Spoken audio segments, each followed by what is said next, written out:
Cez víkend zažila mestská športová hala v Trnave už 15. ročník benefičného futsalového turnaja.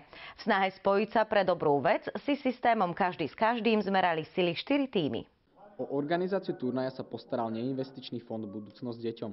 Ten už 9. rok úzko spolupracuje s novorodeneckým oddelením Trnavskej fakultnej nemocnice. Máme občianske združenie, ktoré nakupuje prístroje, ktoré sú potrebné pre starostlivosť o choré deti a oni nám teda obrovskou mierou finančne pomáhajú.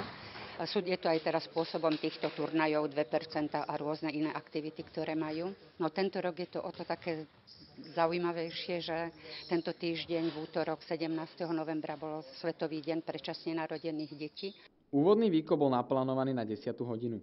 Po oficiálnom začiatku sa o slávnostné otvorenie turnaja postaral hráč trnavského Spartaka Martin Mikovič. Ten odštartoval futsalové zápolenia kopom na bránu.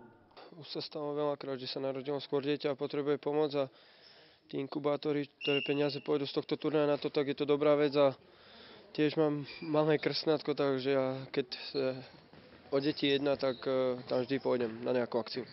Tak myšlienka je veľmi dobrá, ako robíme to pre ako dobrý účel pre zdravie detí, takže je to veľmi dobrá vec. Podujatie sa teší veľkej obľúbe zamestnancov rôznych podnikateľských subjektov. Práve tie majú veľký podiel na tom, že sa vôbec niečo podobné môže uskutočniť. Značná časť rozpočtu turnaja bola pokrytá štartovným. My z toho štartovného dokážeme vytvoriť veľmi zaujímavý zisk, pretože sa všetky náklady spojené s týmto turnajom snažíme minimalizovať. No a s týmto ziskom to je vlastne to, čo máme k dispozícii ako investičný fond a ďalej pomáhame potrebným projektom.